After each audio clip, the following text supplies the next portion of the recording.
इसी संसार सागर में भव सिंधु अगाध पड़े नरते, पद पंकज प्रीति नजे करते। सब इसी अथाह समुद्र सागर में डूब रहे हैं। एक शरीर छूटता है, दूसरा शरीर धारण करते। मनुष्य एक घर बनाया, बाल बच्चे सब एक साथ तो जाते नहीं संसार से। चला गया, फिर दूसरा जन्म हुआ, दूसरे लड़के बच्चे, दूसरे मकान। अनंत जन्मों में यही करता चला आया। और ये यात्रा तब रुकेगी जब भगवान मिल जाएंगे। सागर मंथन में जो 14 रत्न निकले, श्री मणिरंभा वारुणी अमी शंख गजराज। उच्च श्रवा नाम का घोड़ा निकला, वो जलचर नहीं है, वो जलजीव नहीं है, पानी के अंदर जीवित नहीं रह सकता। ऐरावत हाथी भी जल के अंदर जीवित नहीं रह सकता। लक्ष्मी एक देवी है, स्त्री स्वरूपा, वो भी जल के अंदर नहीं रह सकती। रंभा नाम की वेश्या भी जल के अंदर जीवित नहीं रह सकती। तो ये ऋषि मुनियों की यौगिक शब्दकोश है, कोड भाषा है। जब हम इसी संसार सागर में रह के हमें मंथन करना है, तपस्या करना है, साधना करना है। लोग आते हैं, नहाए, डुबकी लगाए गंगा में, यमुना में, संगम में, पाप धुल जाएंगे। अगर केवल डुबकी लगाने से पाप धुल जाते तो ऋषि मुनि राजा महाराजा जंगल में जाके तपस्या न करते। एक दिन में 2-4 हजार डुबकी, 10-5 हजार डुबकी, 10-15 दिन में पाप धो के परम पद को पा जाते। तो पाप इससे धुलते नहीं। हम हाथ धो दें, हाथ में काला लगा है तो जमीन में गिर जाएगा, जगह काली हो जाएगी। पाप जलाए जाते, जो चीज जल जाती है उसका अस्तित्व समाप्त हो जाता है। तीरथ अमित कोटि अति पावन, नाम अखिल अब ओग नशा। भगवान का नाम करोड़ों तीर्थों के समान पवित्र करने वाला है। याज्ञवल्क्य जी से भरद्वाज जी ने कहा, आदमी 1-2 डुबकी लगा के चला जाता, महीने भर नहाता है। मैं इसी संगम के तट पर रह रहा हूँ, 40 साल से अधिक हो गया, 3 बार नहाना, संध्या बंदन करना। लेकिन अपने अंदर जब झांक के देखते हैं तो वही काम, क्रोध, लोभ, मोह सब ज्यों पत्तों बरकरार है, भरा हुआ है। इससे बचने का उपाय क्या है? तब भरद्वाज जी को याज्ञवल्क्य जी ने ब्रह्म विद्या बताई, साधना की विधि विशेष बताई। का इसके लिए तुम भगवान का नाम जपो।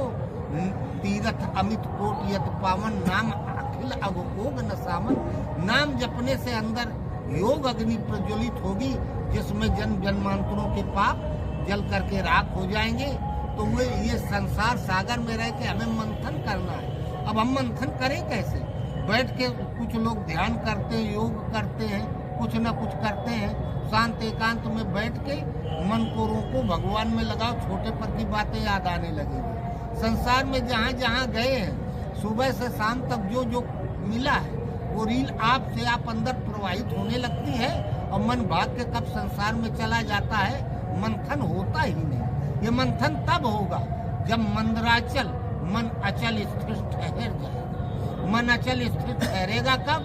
जब भगवान कच्छप का रूप धारण कर लेंगे, अर्थात ब्रह्म हृदय में जागृत हो जाएगा। कछुआ जैसे खतरे को देखते हुए अपने अंगों को अंदर समेट लेता है। भगवान न तो मंदिर में रहते, न मस्जिद में रहते। ईश्वरा सर्वभूता नाम हृदय से अर्जुन कृष्ण। भगवान हृदय में रहते हैं। रामायण कहती है, अस प्रभु अछत हृदय अवकारी, सकल जीव जग दीन दुखारी। आंख बंद करके अंदर देखो तो भी धड़ धरती करे एक लेखा, जस बाहर तस भीतर देखा। बाहर वाला अंदर दिखाई देता है। जब मन पूरी तरीके से अंतर्मुखी हो गया, अंदर प्रवेश कर गया, ब्रह्म जागृत हो गया। जैसे चुंबक लोहा को खींच लेता है अपनी तरफ, ऐसे जब ब्रह्म हृदय में जागृत हो जाते हैं भगवान, तो मन को अपने अंदर खींच लिए। मन जहाँ अंतर्मुखी हुआ तो कच्छपा कछुए की तरीके से वो ब्रह्म हृदय में जागृत हो गए। मन उन्हीं पर स्थिर हो गया। ये मंदराचल पर्वत, मन का कच्छप पर अचल स्थिर ठहर जाना, तब मंथन प्रारंभ होता है। शेषनाग की रस्सी बनाई गई। शेषनाग नाम का कोई सर्प नहीं, पौराणिक आख्यान है। शेषनाग धरती को अपने सिर पर रखे हुए है। वो एक कीड़ा मकोड़ा। अंगद जब रावण के दरबार में गया तो कहा, बैन ते खग ऐ सानन, चिंता मणि कुन उपल दसानन। राम मनुज का रे सटपंगा, धनवी काम नदी पुन गंगा। कहा तू बंगा है, वाम मार्गी है, वामपंथी, भगवान को मानने वाला नहीं है, इसलिए राम तुझे मनुष्य दिखाई देते हैं और शेष नाग सर्प दिखाई देता है। शेष कहते हैं बचे हुए, गणित में 10 में 3 का भाग दो तो एक शेष बच गए। अब वो दशमलव लगा के कितनों शून्य बढ़ा वो कभी कटेगा नहीं। तो जब ब्रह्म हृदय में जागृत हो जाते हैं, मन अंतर्मुखी हो जाता है, तो श्वास में नाभि से ब्रह्मांड तक भगवान का नाम समाहित हो गया एक बार, तो फिर पुनः उसमें संकल्प विकल्प की एयर प्रवेश नहीं कर पाती और हृदय में परमात्मा स्थित हो जाते हैं। ये हो गया शेष। अब ये कटेगा नहीं, इसे काटा नहीं जा सकता। कबीर से पूछा गया, हजरत आप कब तक जियोगे, कितनी उम्र है? कहा होगी 80-90 साल। कब तक जियोगे? हूँ न मरो मरी है संसारा, हमका मिला जियावन हारा। हरि जो मरे तो हम हूँ मरी है, हरि न मरे हूँ काहे को मरी है। कहा हमारे हृदय में भगवान आ गए, जागृत हो गए, प्रकट हो गए। बच्चा जब तक माँ के पेट में है, माँ के जीवन पर बच्चे का जीवन निर्भर करता है। तो जब हृदय में ब्रह्म जागृत हो गए, कबीर ने कहा वो अमर है, मर नहीं सकते। अगर हम मर जाएंगे तो वो मर जाएंगे, अगर वो अमर है तो वो मर नहीं सकते, तो हम भी नहीं मर सकते। तो यही शेष है बचा हुआ। जब हृदय में भगवान का स्वरूप और नाभि से ब्रह्मांड तक श्वास में इष्ट का नाम शेष रह गया, तब मंथन प्रारंभ होता है। तो सबसे पहला रत्न निकला शंख। शंख कोई शुभ कार्य होता है तो शंख बजाया जाता है। शंख का मतलब होता है शुभ का उद्घोष। महाभारत युद्ध के पहले 5 जन्म ऋषि को सो देव दत्तम धनंजय। पहले भगवान कृष्ण ने 5 जन्म शंख बजाया, तब अर्जुन ने देवदत्त शंख बजाया। 5 जन, ये पृथ्वी जल आकाश वायु और अग्नि 5 तत्वों से निर्मित पूरे संसार में जहाँ भी मन भाग के जाता था, जैसे चुंबक लोहा को खींच लेता है, ऐसे ब्रह्म परमात्मा ने हृदय में मन को खींच लिया। ये 5 जन शंख, जहाँ जन साधक के हृदय में ये शंख बजा, इंद्रियां अंतर्मुखी, मन अंतर्मुखी हुआ, तो शुभ का उद्घोष देव दत्तम धनंजया। चलनी में गाय दूध हो तो क्या दूध टिकेगा? तब देव दत्तम धनंजया, अंदर दैवी शक्तियों का आविर्भाव होने लगा। ये पहला रत्न निकला शंख, शुभ का उद्घोष। जहाँ शंख निकला तब फिर दूसरा रत्न निकला उच्चय श्रवा नाम का घोड़ा।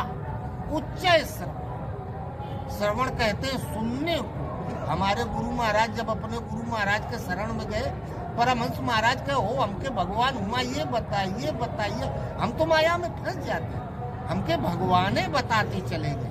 गुरु महाराज को बड़ा आश्चर्य हुआ, जिंदगी में पहली बार सुना था कि भगवान मनुष्य से बात करते।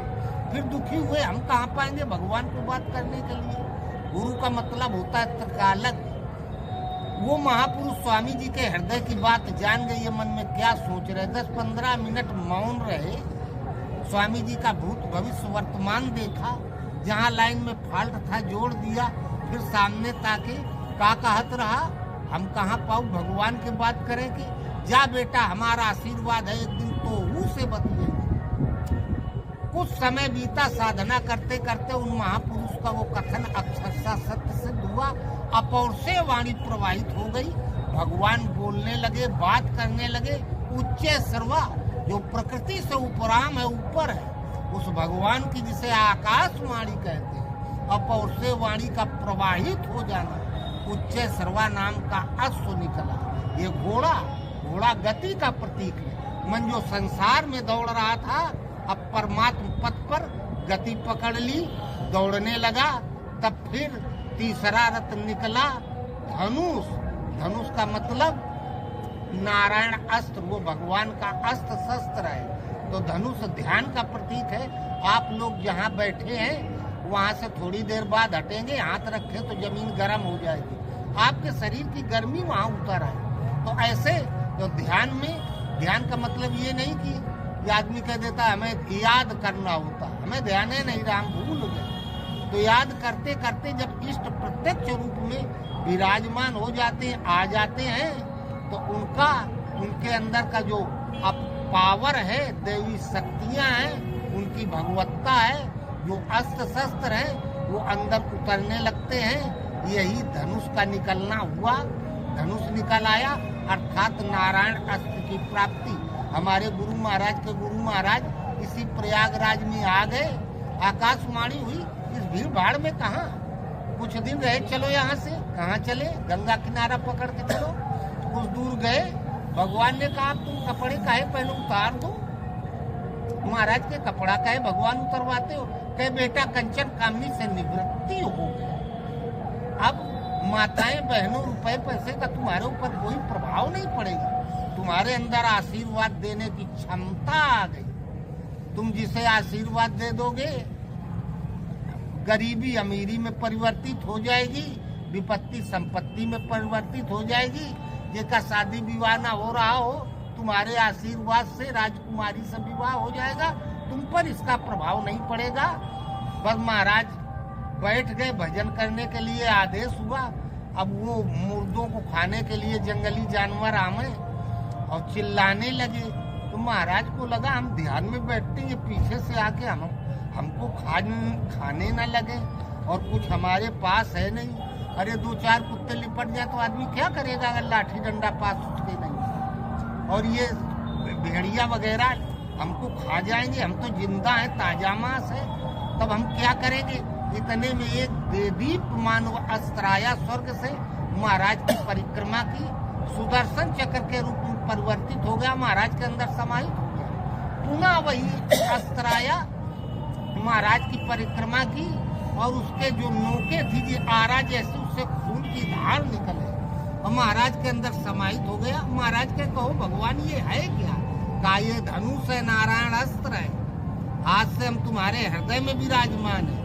जो तुम्हारे पास श्रद्धा से आएगा, राम झरोखा बैठ के सबका मुजरा लेत, जाकी जैसी चाकरी ताको कैसा दे। जो श्रद्धा से आएगा, जितनी श्रद्धा से आएगा, उसकी श्रद्धा ही कृपा बन के लौटेगी, उसे वो पा जाएगा। उसके लिए तो ये सुदर्शन है। और जो सोचेगा बाबा जी अकेले में है, दिन भर की चढ़ोतरी ले आवे, उसके लिए ये दूसरी वाली व्यवस्था है। ये धनुष निकला।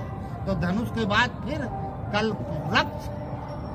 कल्पवृक्ष कोई ऐसा वृक्ष नहीं जो इच्छित फल देता हो। अंगद ने रावण से कहा, बैन ते खग ऐसे सानन, चिंता मणि पुन उपल दसानन, और पशु सुर धेनु कल्प तरु रूखा, अन्न दान अरुरस पीऊ। का कल्प वृक्ष रावण, तू वाम मार्गी वामपंथी, तू जानता नहीं। कल्प वृक्ष कोई ऐसा पेड़ है नहीं जो इच्छित फल दे सके। इच्छित फल बिन शिव औराधे, लाही न कोटि जोग जप साधे। मन वांछित फल तो केवल शिव दे सकते हैं। शिव है कौन? वंदे बोधमयम नित्यम गुरु शंकर रूपिणम, जो गुरु महाराज। गुरु ऐसा नहीं कि कोई भी गुरु है। गुरु किसी व्यक्ति का नाम नहीं, एक पद है, एक अवस्था है। जैसे कलेक्टर व्यक्ति का नाम नहीं, एक पद है। प्रधानमंत्री व्यक्ति का नाम नहीं, एक पद है। जो उस पद पर है वो है। व्याकरण में लघु माने छोटा, गुरु माने बड़ा, महा माने बड़ा। भगवान पूरे ब्रह्मांड में कण कण में व्याप्त है, सर्वत्र समाहित है, सबसे बड़े हैं। वो उन भगवान का, उन महामहिम परमात्मा का महिमत्व जिसके अंदर प्रसारित हो गया, उसे गुरुदेव कहो, महादेव कहो। उन गुरु के बताए मार्ग पर जो चलता है वो पा जाता है। आज तक सृष्टि में किसी ने कुछ पाया, या तो तपस्या करके पाया, या किसी तपस्वी के आशीर्वाद से पाया। दूसरा और कोई पाने का मार्ग है ही नहीं। वही अंगद कहता है कि कल्प वृक्ष नाम का कोई वृक्ष नहीं जो इच्छित फल दे सके। कल्प कहते हैं उत्थानोन्मुख परिवर्तन को। कोई बीमार हो जाए, दवाई हो न ठीक हो, दवा काम न करे, अंतिम सांस चल रही हो, अब मर जाएंगे तब मर जाएंगे, घड़ी गिनी जा रही है, इतने में कोई दवा काम कर जाए, धीरे धीरे ठीक हो जाएगा, तो ये होगा उनका काया कल्प हो गया। तो जीव जो माया की तरफ भाग रहा था, उसे ब्रह्म के पथ पर मोड़ के दौड़ा देना, चला देना, मंजिल तक पहुंचा देना। इस अवस्था वाले महापुरुष कल्प वृक्ष होते हैं। वाल्मीकि दस्यु सम्राट थे, कल्प वृक्ष स्वरूप सप्त ऋषि मिले, परमात्मा की तरफ ऐसा दौड़ाया, ऐसा उत्थानोन्मुख परिवर्तन हुआ। वाल्मीकि भय ब्रह्म समाना, अंगुलीमाल दस्यु सम्राट था, कल्प वृक्ष थे भगवान बुद्ध। बुद्ध से सामना हो गया, बुद्ध ने दौड़ा दिया भगवान की तरफ, उल्टा घुमा दिया, और फिर वो सिद्ध सिद्ध महापुरुष हुआ, सिद्ध महात्मा हुए अंगुली माल जी। तो वही कल्प वृक्ष नाम का कोई वृक्ष नहीं जो समुद्र मंथन में निकला हो। किसी पेड़ को पानी में डुबो दो, कुछ दिन बाद सड़गल के खत्म हो जाएगा। तो कल्प वृक्ष के बाद फिर निकले धन्वंतरी। धन्वंतरी ये वैद्य थे, दवा दे दे ठीक हो जाए लोग, मुर्दा जीवित हो जाए। तो धन्वंतरी हमारे गुरु महाराज के गुरु महाराज जब भगवान से कहो भगवान हमारे लिए कहीं जगह है, भगवान कहे चले चित्रकूट। अनसुईया के जंगल में पहुंच गए, लोग आने लगे, महाराज आशीर्वाद, महाराज ये परेशानी वो परेशानी, ये बीमारी वो बीमारी, महाराज आशीर्वाद दे दे। लोगों का भला होने लगा, रोगी ठीक होने लगे, महाराज बीमार पड़ गए। तो महाराज के कहो भगवान जब निवृत्ति हो गई, सारे अस्त्र शस्त्र मिल गए, मैं माया से निवृत्त हो गया, आप हमारे हृदय में आ गए, ये उन्नत साधक की अवस्था है, अभी महाराज साधने कर रहे हैं। तो कहा भगवान ये हमको रोग बीमारी क्यों आती है? तो भगवान के जो लोग आते हैं आशीर्वाद देते हो, जो लोग आते हैं तो सब आशीर्वाद के पात्र नहीं होते। भगवान पहले बताते इन्हें आशीर्वाद दो, इन्हें अभी मत दो, ये अभी आशीर्वाद पाने के अधिकारी नहीं। लेकिन दाता के दरवाजे से कोई खाली जाए तो अपमान होता है। तो परमहंस महाराज के भगवान बतावे इन्हें आशीर्वाद दो, इन्हें न दे, तो महाराज भगवान से लड़ जाए, बाहर से नहीं। मोहन और मोहन मस्तों के दिल का मिलता कुछ राज नहीं, अंदर ही बातें होती हैं, बाहर आती आवाज नहीं। महाराज के भगवान जब आशीर्वाद नहीं पावे कर रहा तो आप इसको प्रेरित कर देते, हमारे पास आता नहीं, अभी रो रहा है, हमके दया आ रही है, जबरदस्ती आशीर्वाद दे दे। तो भगवान ने कहा वही आपको भोगना पड़ रहा है और ये भोगना पड़ेगा। महाराज को दवाई भगवान ने मना कर दिया, कोई दवा काम नहीं करेगी, खाओगे तो और उल्टा हो जाएगा। तो ये धन्वंतरी जब अस्त्र शस्त्र मिल जाते हैं, ये एक ही साधक की 14 अवस्थाएं हैं। राम का 14 वर्ष का वनवास हुआ, वाल्मीकि को भगवान राम ने रहने के 14 स्थान बताए, गीता में 14 प्रकार का यज्ञ है, सागर मंथन में 14 रथ निकले। तो ये एक ही साधक की क्रमशः परमात्मा की प्राप्ति तक की क्रमबद्ध 14 अवस्थाएं, 14 दर्जा है, कक्षा 1, कक्षा 2, कक्षा 5, कक्षा 8। तो फिर धन्वंतरी के बाद फिर निकला श्री।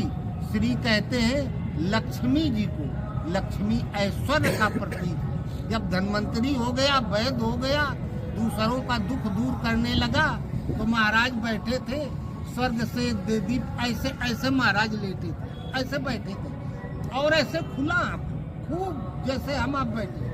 एक स्वर्ग से दीप्यमान कन्याई सोने के झाड़ू से सीख का झाड़ू लेके महाराज के अगल बगल लगाने लगी। अब महाराज ऐसे नीचे सिर कर लिए, हम घनघोर जंगल में बैठे हैं। यद्यपि ये कन्या संसार की माताओं बहनों से अलग है, लेकिन है तो बिटिया। अभी कोई चरवाहा आ जाएगा, देख के जाएगा, गांव में बताएगा, अरे हम जंगल में गए ना महाराज के आश्रम में, महाराज बैठे रहे, एक बिटिया झाड़ू लगावत रही, और फिर दूसरा कहेगा कि क्या कह रहे हो, एक बिटिया रही खाली महाराज रहे। गीता कहती अर्जुन माननीय पुरुषों के लिए अपकीर्ति मरण के तुल्य होती। तो महाराज नीचे सिर झुका लिए, लेकिन ये दिव्य कन्या कुछ कह भी नहीं सकते, भगवान भी नहीं कुछ बोल रहे हैं कि इसको भगाओ कि रोको। महाराज ऐसे झांके तो पीछे की तरफ कोठरी थी, उसमें महाराज देखे हम ऐसे लेटे हैं, वही कन्या दूसरे रूप में हमारे पैर दबा रही है। तो कहे कहो भगवान ये सब क्या है? तो भगवान कहे हम हृदय में आ गए, हम हमारी शक्तियां आ गई, देवी शक्तियां आ गई, आशीर्वाद देने की क्षमता आ गई। अब बेटा लोग तो आएंगे, जब लोग आएंगे तो उनकी व्यवस्था कैसे चलेगी? इसलिए ये लक्ष्मी जी को हमने भेजा है तुम्हारे पास। जितने लोग तुम्हारे पास आते जाएंगे उससे 4 गुना उनके खाने पीने रहने ठहरने की पूरी स्वचालित व्यवस्था। इसके लिए तुम्हें कोई प्रयास नहीं करना, कोई टेंशन मोल नहीं लेना है। और यही श्री निकली, लक्ष्मी जी निकली, फिर बाद में निकली मणि। मणि का मतलब राम भगत मणि उर बस जाके, दुख लवलेस न सपनु ताके। अंगद रावण से कहता है चिंता मणि पुन उपल दसानन। रावण कोई चिंता मणि नाम का पारस पत्थर नहीं कि लोहा में छुआ दो और सोना हो जाए। भगवान के नाम का जप करते करते, चिंतन करते करते नाम जब मणि की श्रेणी में पहुंच जाता है दुकानदार के पास गए, मड़ी सोने का सिक्का पकड़ा दिए, 25-50 हजार का सामान दे दिया। आपको उसने कुछ दिया नहीं, जितनी संपत्ति थी बदले में उतना वस्तु आपको मिल गई। जब भरद्वाज जी के आश्रम में भगवान राम आए, कंदमूल फल खिला के विदा कर दिए।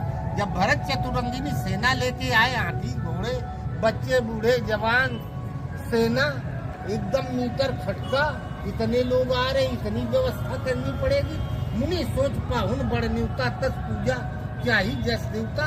कितना खर्चा है लिस्ट देखे, एक बार सांस में निकला राम, तत्काल पेमेंट हो गया।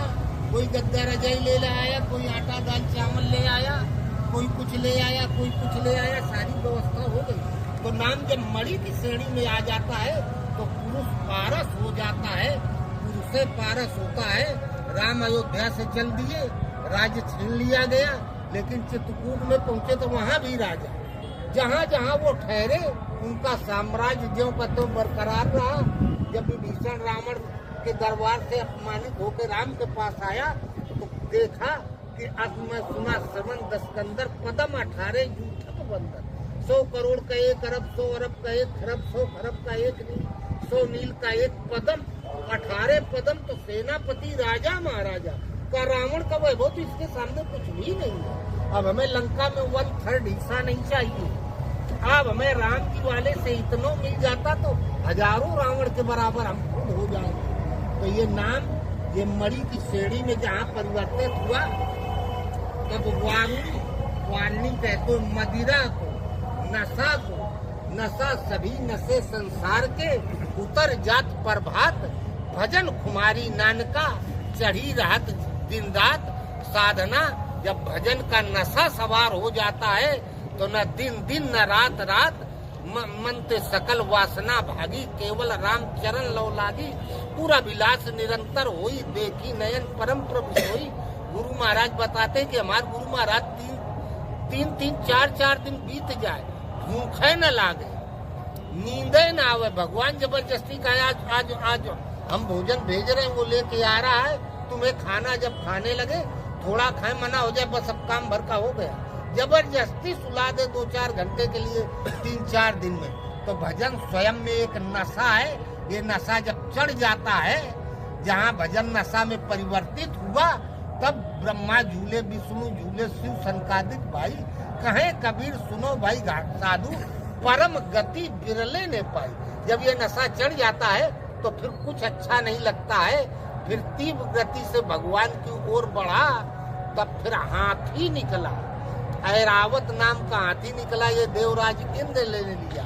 सारे जीव जंतुओं में हाथी सबसे बड़ा होता है, वो सबसे ज्यादा भोजन करता है, आहार करता है। तो अब हाथी निकल गया, आहार करने लगा, सबसे ज्यादा खाने लगा। गणेश जी के पास उनका हाथी का सिर है, तो गण साधक को कहते हैं। साधक के अंदर जहाँ ईश्वर प्रवाहित हो गया तो बहुत भक्त लोग आने लगते हैं, भगवान प्रेरित करते हैं, भेजने लगते हैं। कोई मिठाई चढ़ाता है, कोई ये चढ़ाता है, कोई वो चढ़ाता है, कोई वो चढ़ाता है। वो सब कुछ खा रहा है, कुछ भी नहीं खा रहा है, सब कुछ ग्रहण कर रहा है, किसी का कुछ भी नहीं ग्रहण कर रहा है। ये हाथी है। हाथी कामनाओं का प्रतीक होता है, इच्छाओं का प्रतीक होता है। वो सबसे ज्यादा खाता है। हर आदमी सबसे ज्यादा जुटाने के चक्कर में पड़ जाता है तो सर्वोपरि कामना उत्पन्न हो जाती है।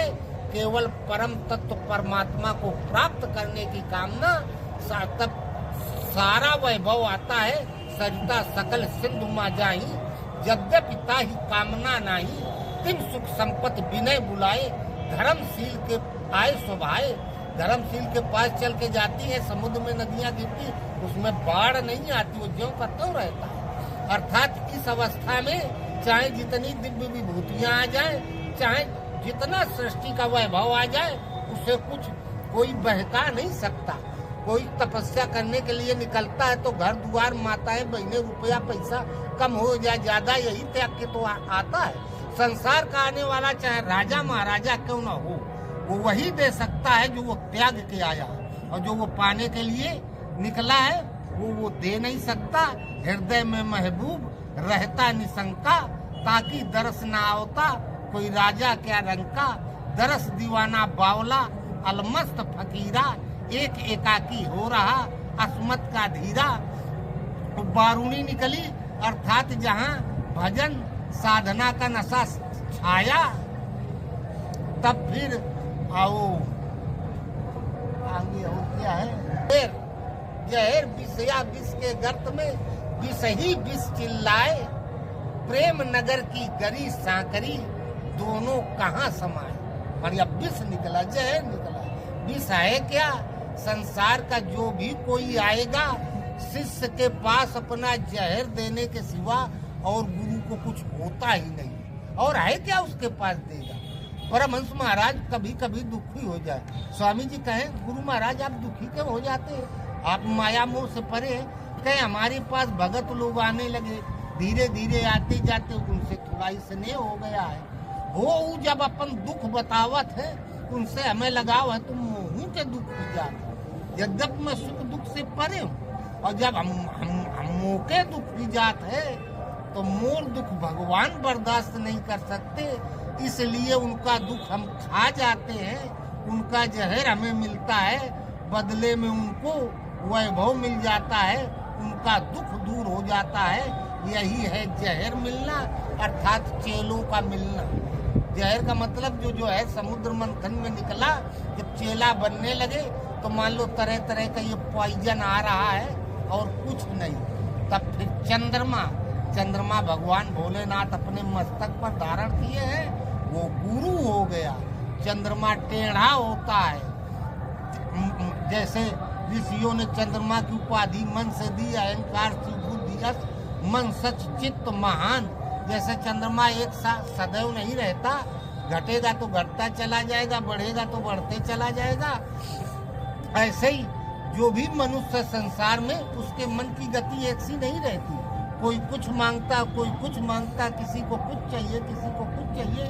वो जैसे सबके चंद्रमा को, सबके मन की इच्छा को अर्थात सबको अपने मस्तक पर धारण किए हैं, सबका जहर गले में धारण किए हैं। वो शंकर है, उसका ऊपर कोई प्रभाव नहीं पड़ता। ये सारी अवस्थाएं साधक की हैं। अंत में फिर 14वां रत्न निकला जो काल से अतीत है, जिसे अमृत कहते हैं। उसको पा गया, पी गया, अमर होए कबहू न मरे, रस गगन गुफा से अजर झरे। मृत कहते हैं नासवान मरण धर्मा को, अमृत कहते हैं अविनाशी को, जानत तुम्ही हो जाई। जब भगवान को पा गया तो भगवान हो जाता है। स्वामी जी जो गीता लिखे हैं उसमें लिखे हैं, भगवान कृष्ण जब अर्जुन को गीता सुना रहे थे उस समय उनके मनोगत भाव क्या थे। गीतोक्त साधना को करके कृष्ण की अवस्था को प्राप्त महापुरुष ही जान सकता है कि वो अर्जुन को क्या बता रहे थे। भगवान कृष्ण कहते हैं तस्मान सर्व कालेषु माम स्मरण युद्ध। अर्जुन निरंतर मेरा स्मरण और युद्ध कर। स्मरण इतना सूक्ष्म है, यदि आप हमारी दाईं आंख देख रहे हो, बगल में बाईं आंख दिखाई दी, तो ये स्मरण नहीं है, बिंदु पर केंद्रित हो जा। अब भगवान कृष्ण कहते हैं मेरा स्मरण कर, मुझ में केंद्रित हो जा, तो सामने शत्रु कैसे दिखाई देगा, फिर अस्त्र शस्त्र कैसे चलाएगा। जब क्रोध आएगा तभी तो किसी की हत्या करेगा। लेकिन भगवान कृष्ण दोनों बात बता रहे, मेरा स्मरण भी कर और युद्ध भी कर। तो उनके मनोगत भाव क्या थे, ये कृष्ण की अवस्था को प्राप्त महापुरुष ही जान सकता है। अंत में लिखे हैं प्रस्तुत टीका आपके हृदय में परमात्मा की प्राप्ति के पश्चात किया गया चित्रण है। ये सागर मंथन वाली पूरी साधना इस गीता में है। यही अमृत निकला, इसे देवता और असुर दोनों पाना चाहते हैं, लेकिन 13 रत्न देवताओं और असुरों में बटे, असुरों तक सीमित रहे। अमृत सिर्फ देवताओं को मिला। देवता कहते हैं जिनके अंदर दैवी शक्ति होती है, दैवी संपत्ति होती है। जैसे आप किसी कमरे में बैठ जाएं, कहीं आग जल रही तो पूरा रूम गर्म हो जाता है। इन ऋषि मुनियों के शरण सानिध्य में जो रहते हैं, उनकी दैवी संपत्ति उनके अंदर प्रवाहित हो जाती है, वो ही इस अमृत के अधिकारी होते हैं। तो ये महाकुंभ है। कुंभ कहते हैं घड़े को, बड़ा घड़ा है, उससे एक गिलास, 2 गिलास, आधा बाल्टी पानी निकाल के अगणित घड़ों को भरा जा सकता है। महामहिम परमात्मा का महिमत्व जिसके अंदर प्रवाहित हो गया, वही महाकुंभ है। उससे अनेक घटों को में पानी भरा जा सकता है। अगस्त जी का नाम था कुंभज ऋषि। घट योनि, घड़े से बच्चे नहीं पैदा होते हैं। जिसके हृदय में ब्रह्म का साक्षात्कार हो गया, मन अंतर्मुखी हो गया, हृदय में ब्रह्म प्रकट हो गए, वो अगस्त है। अग कहते पाप को, अस्त कहते समाप्त होने को, उसका पाप समाप्त हो गया। यहाँ याज्ञवल्क्य जी महाकुंभ के स्वरूप में थे, तो स्नान यहाँ लोग करने आते हैं। राम भगत जा सुरसर धारा सर से ब्रह्म विचार उचारा। गंगा जी ने में स्नान का उल्लेख नहीं आया। विधि निषेध में कलिमल हरनी करम कथा रविनंदन बनी। यमुना जी में स्नान का उल्लेख नहीं आया, क्योंकि खाना पीना सोना जागना नहाना धोना ये दिनचर्या में आता है। मनुष्य जहाँ रहेगा करेगा ही। स्नान किसमें आया? देव धनुज किन्नर नरसेनी सादर मज्जई सकल त्रिवेणी। त्रिवेणी में स्नान, त्रिवेणी, त्री तमोगुण रजोगुण सतोगुण, तमोगुण अज्ञान अंधकार, संसार जहाँ तक जो कुछ दिखाई सुनाई देता है सब नाश हुआ। हर आदमी ऐसे लिपटा है, आगे पीछे वाले सब चले जाए, मैं सदैव धराधाम पर रहूंगा, ये तमोगुण। रजोगुण अगर साधना में लगे, इस पर विजय प्राप्त किए। रजोगुण शाम को खा के बिस्तर पर लेट गया, अब राम राम जपते जपते सो जाना चाहिए। एक एक लड़का के नाम 500 फैक्ट्री थ्योरी में तैयार कर रहा है, व्यर्थ पीछे। रजोगुण। सतोगुण गुरु महाराज कुछ दया कर देते, कुछ अपना पावर दे देते, तो कौ कई रंग कई करो नरेसु, कौ कोई नपत निकारो देसु, उसको हम ऊंचाई पर पहुंचा देते, उसकी ऐसी की तैसी कर देते। तो इन त्रिगुणमयी प्रकृति के ऊपर जिनकी साधना हो गई है, उन ऋषि की वाणी ही त्रिवेणी है। उसमें जो स्नान करता है वही पवित्र होता है। तीर्थ अमित कोटि अति पावन, नाम अखिल अगुण ओग न सामन। यही है सागर मंथन। इस संसार सागर में ही रह के आपको मंथन करना है, साधना करनी है, और जब तक अमृत न प्राप्त हो जाए तब तक आपको चलना है। इसके लिए गुरु की आवश्यकता है। शास्त्रों में गुरु बनाने के लिए कहीं नहीं कहा गया। गुरु बनाने के चक्कर में पड़ गया राजा प्रताप भानु, तो सर्वनाश हो गया, मिल गया ऐसा गुरु। कालनेमी हनुमान जी को फंसा रहा था कान में मंत्र देने वाला, लेकिन राम हृदय में थे तो वो जान गए। तो गुरु भगवान भगवत्ता को प्राप्त महापुरुष को बताया जाता है। हम है कौन? ईश्वर अंश जीव अविनाशी, चेतन अमल सहज सुखरासी। परमात्मा की संतान है, उनका अंश है। बच्चा कहीं बाहर चला जाए तो माता पिता का ध्यान बच्चे पर रहता है जब तक वो लौट के ना आ जाए। हम इस संसार में काल के अधीन है, भगवान की संतान है, इसलिए भगवान सदैव हम पर ध्यान रखते हैं। अब इसीलिए गीता में भगवान कृष्ण ने 7 जगह कहा अर्जुन ओम का जप। हमें केवल भगवान के नाम का जप करना है, अपने पिता को पुकारना और दूसरे को नहीं। रामायण में शुरू में बाल कांड में नाम जप पर बल दिया गया, केवल भगवान के नाम को जप। तो पिता अपने पुत्र को गलत जगह नहीं उसका संबंध जोड़े। तो जो केवल भगवान के नाम का जप करना है, और नाम जप जहाँ अधिक से अधिक 1 साल तक आधा घंटा 20 मिनट सुबह शाम राम राम ओम ओम कोई एक भगवान का नाम जपो। जो भगवान की प्राप्ति वाले गुरु होंगे, या तो आप उनको मिल जाएंगे या वो आपको मिल जाएंगे, और आपकी आत्मा स्वीकार कर लेगी कि ये हमें गुरु महाराज मिल गए।